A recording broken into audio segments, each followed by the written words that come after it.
আসসালামু আলাইকুম রহমতুল্লাহি তাআলা ওয়া বারাকাতুহু।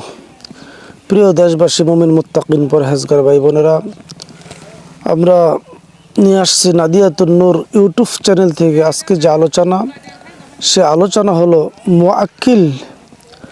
এই মুআক্কিল কি জিনিস? মুআক্কিল,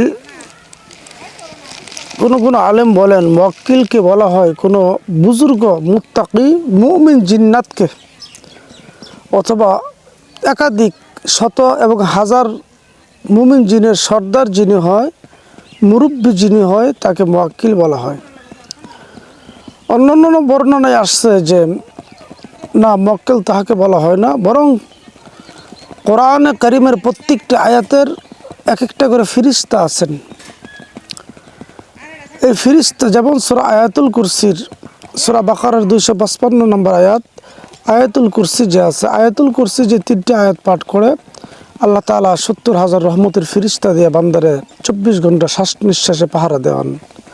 সুবহানাল্লাহ। আয়াত তো আমরা পাঠ করলাম, কোরআন কারীম তেলাওয়াত করলাম, শুধু তেলাওয়াত করলাম। কোরআনে মাজিদের যত কথা আছে আল্লাহ পাকের কুদরতি জবানের কথা, কিন্তু কোরআনের প্রত্যেকটা আয়াতের খাদেম আছেন, তাকে মুআক্কিল হুজুর বলা হয়।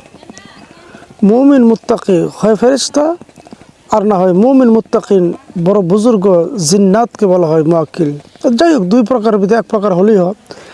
আপনি যখন কোরআনের আয়াত পাঠ করবেন, এই আয়াতের উপরে যখন আপনি নিয়ত করে, পাঠ করার আগে নিয়ত করে দম দিবেন অথবা রুকিয়া করবেন, ফুক দিবেন, এই মুআক্কিল হুজুরগুলো আপনাকে হেল্প করবে, সাহায্য করবে। আসলে কোনো মুমিন জিন হোক আর শয়তান জিন হোক অথবা কোনো ফিরিস্তা হোক, আমার ইখলাস এইটুক শক্তিশালী হওয়ার দরকার। আমি কারো হেল্প চাই না, সাহায্য চাই না, আমার আল্লাহ পাকের সাহায্য আমার জন্য যথেষ্ট। কারণ যে আল্লাহ তাআলা আমাকে সৃষ্টি করেছেন, দুনিয়াত পাঠানোর আগে আমার জন্য রিজিক পাঠিয়ে দিয়েছেন। সুবহানাল্লাহ। দুনিয়াতে নেওয়ার আগে কোটি কোটি বছর আগে আমার আল্লাহ তাআলা দয়া করে মায়া করে আমার জন্য জান্নাত বানিয়ে রাখছেন। এই সামান্য ক্ষণস্থায়ী জিন্দিগি দুনিয়ার ভিতরে আপদে বিপদে বালা মুসিবতে, রাতের অন্ধকারে দিনের আলোতে শ্বাস নিঃশ্বাসে যখন যা প্রয়োজন হবে, আমি বলবো আল্লাহর কসম, আল্লাহর কসম, তুমি মুমিনের জন্য, তুমি মুসলমানের জন্য, তুমি আল্লাহ পাকের যদি খাস গোলাম হতেই পারো, তোমার আল্লাহ পাক তোমার জন্য অবশ্যই সর্ব অবস্থায় তোমার জন্য যথেষ্ট। তার জন্য বেশি বেশি করে আল্লাহ পাককে চেনার চেষ্টা করা। আমরা সবাই গুনাহগার, কিন্তু গুনাহ করতে করতে আমাদের জীবন শেষ করে দিছি।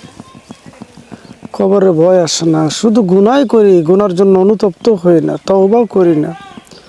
ওই ব্যক্তি, আল্লাহর নবীজি বলেন, ওই ব্যক্তি সর্ব উত্তম ব্যক্তি যে ব্যক্তি গুনাহ করে পরক্ষণই সে আফসোস করে, অনুতপ্ত হয়ে আল্লাহর কুদরতি কদমে সাজদায় পড়ে হাউমাউ করে কান্দে আর বলে, মালিক আমি বুঝি নাই, শয়তানের ধোঁকায় পড়ে গিয়েছিলাম, তুমি আমাকে মাফ করে দাও। আল্লাহ তাআলা বলেন, ইয়া আইয়ুহাল্লাযীনা আমানুত্তুবু ইলাল্লাহি তাওবাতান নাসুহা।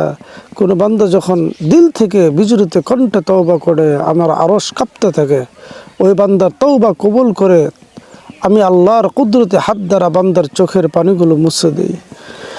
আল্লাহ বেশি বেশি তওবা ইস্তেগফার করার তৌফিক দান করেন, আমিন।